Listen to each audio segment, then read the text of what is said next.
यही प्रश्न अगर गृहस्थ साधकों के लिए करें, उनके पास तो सहज में विषय उपलब्ध हैं, तो लंबे समय तक विषयों का भोग करने के बाद भी अरुचि हो जाती है क्या? नहीं, कभी नहीं होती। महाराज ययाति ने अपनी यौवन अवस्था को शुक्राचार्य की पुत्री देवयानी से पानी ग्रहण करके भोगा, लेकिन तृप्ति नहीं हुई तो अपने पुत्र की 1000 वर्ष की आयु लेकर भोगा, फिर भी तृप्ति नहीं हुई तो घृणा की। धिक्कार है ऐसी वृत्ति को। मैंने अपने पुत्र की आयु को भी भोगा, फिर भी तृप्ति नहीं, इसलिए मैं अनुभव अपना लिखता हूं साधकों के लिए। महाराज ये आती कि संपूर्ण सृष्टि की स्त्रियां, जौ, धान्य, भोग सामग्री एक पुरुष को मिल जाए तो भी तृप्ति नहीं होगी, उसे त्यागना ही पड़ेगा। त्यागात् शांतिरंतरम, त्याग से शांति होगी, ना कि भोग से। भोग भोगते भोगते वृद्ध हो जाता है, फिर भी वृद्धावस्था में उसकी असत चेष्टाएं बनी रहती हैं, वो चेष्टाओं से मुक्त नहीं हो पाता। इसलिए साधना के द्वारा विषयों का त्याग करके मनोनिग्रह और इंद्रिय निग्रह करके जो भगवान में स्थित है वही विजयी है, अन्यथा नहीं। महाराज जी, साधकों के लिए एक प्रश्न था। महाराज जी, बहुत लंबे समय तक लगता है कि इंद्रिय संयोग ना होने के कारण, सतोगुण और संतों का संग होने के कारण वो विश्राम को, पर महाराज जी फिर एक नहीं, स्फुरणा आती है। गलत। स्फुरणा जब तक शांत नहीं हो जाती तब तक हम काम विजयी नहीं मान सकते, समस्त भोगों के त्यागी नहीं मान सकते। लेकिन नहीं, जब तक स्फुरणा है, जब तक वो चिंगारी है और उसकी शांति नहीं हुई तो ज्वाला बनने में देर नहीं लगती चिंगारी को। देवर्षि नारद जी ने कहा है, साधना करते करते ये विषय इच्छा तरंगवत हो जाती है। अगर उसे संयोग मिल जाए भोगों का तो समुद्रवत होने में देर नहीं लगती। इसलिए एक वैश्या गांव में रहती थी, तो वहां से संत निकलते थे, तो उनसे पूछती थी, बाबा जी तुम्हारी दाढ़ी पवित्र कि हमारे बकरे की दाढ़ी अच्छी? वो कुछ नहीं बोलते थे, रोज उपहास करती। एक दिन उनको भागवतिक संकेत हुआ कि तुम्हारा शरीर छूटने वाला है। उन्होंने कहा, भाई गांव की वैश्या को बुला लाओ। बुला लाए, कहा, बेटा मेरी दाढ़ी पवित्र। तो उनका, महाराज जी आज तक आप नहीं बोले।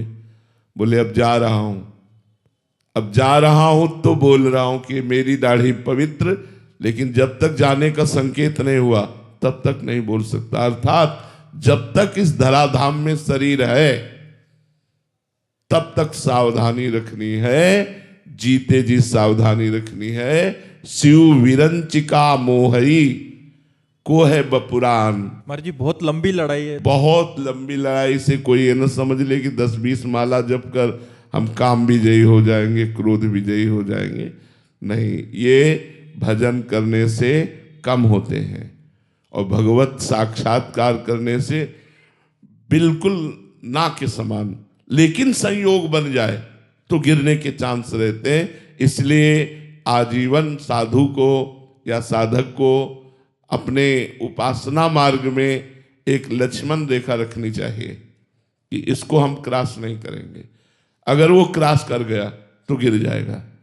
देखो, अपने लोग तो साधना करते हैं। देवर्षि नारद जी सिद्ध पुरुष हैं और उनको भी काम ने परास्त कर दिया। भगवान से ब्याह की वृत्ति मांगने लगे कि मेरा ब्याह हो जाए। भगवान ने बंदर का रूप दे दिया तो भगवान को शाप भी दे दिया इसी आवेश में आकर। शनकादि सिद्ध महापुरुष हैं, वैकुंठ में भगवान के पार्षदों ने रोक दिया तो खड़े रहना चाहिए, क्या जाता है। लेकिन उनको क्रोध आ गया, वैकुंठ में क्रोध आ गया और शाप दे दिया। श्री अक्रूर जी महाराज भगवान के परम प्रिय महाभागवत, लेकिन जब सेमंतक मणि उनको मिली तो भगवान द्वारिकाधीश को छोड़कर काशी चले गए और वहां यज्ञ करने लगे समंतक मणि के प्राप्त धन से। तो इन सब सिद्ध पुरुषों में ये स्फुरणाएं देखी गई। इसलिए जैसे काम है तो भगवान का पुत्र ही बना जाकर प्रद्युम्न, प्रद्युम्न जी कामावतार भगवान है। तो ये काम क्रोध आदि कोई साधारण शत्रु नहीं है कि आप 2-4-10 दिन 2-4-10 महीने भजन किए हो आप काम विजयी हो गए, क्रोध नहीं।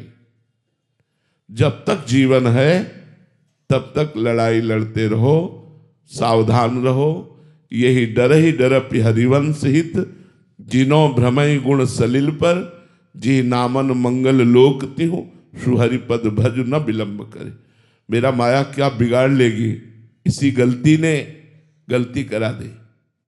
जितने लोग गलत हुए वो इसी बात से गलत हो गए कि मेरा माया क्या बिगाड़ लेगी।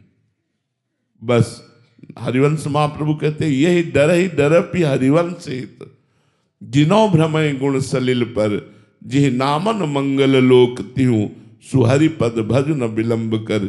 जिनका नाम तीनों लोकों का मंगल करने वाला है उन भगवान श्री हरि का आश्रय ले लो, भजन करो और डरते रहो कि कहीं त्रिगुण माया के बहाव में बह न जाएं। बड़े बड़े बह गए, इसलिए बहुत होश में। कभी अहंकार न करे कि मैं समस्त विकारों से दूर हो चुका हूं, अब मेरा विकार क्या बिगाड़ सकते हैं, ऐसा बिल्कुल नहीं। बहुत प्रचंड भगवान की माया का आकर्षण है, बड़े बड़े ब्रह्म ऋषियों को मोहित कर लेती है। अपने तो साधारण लोग हैं, बहुत संभल के चले। और ये त्याग केवल साधना से ही हो पाएगा, दूसरा कोई उपाय नहीं। साधना अत्यंत अनिवार्य है। भोग भोगने से तृप्ति नहीं हो सकती, किसी को नहीं हो सकती। आप सब गृहस्थ बैठे हुए हैं, गृहस्थ जन देख ले कि आपको तृप्ति हो गई? नहीं। नवीन नवीन भोग भोगने की इच्छा, इस शरीर को भोगा अब इस शरीर को भोगे, इस पद्धति से भोगा अब इस पद्धति से भोगे, ऐसी लालसा बनी रहती है जब तक भगवत चरणारविंद में पूर्ण रूप से मन समर्पित नहीं हो जाता। पूर्ण समर्पित मन में भी सावधानी और भय रखना चाहिए, कहीं भी हमारे मन की स्थिति कभी किसी संयोग वसात वो विषयों में न चली जाए। इसीलिए जो साधक होते हैं वो बड़े सावधान रहते हैं।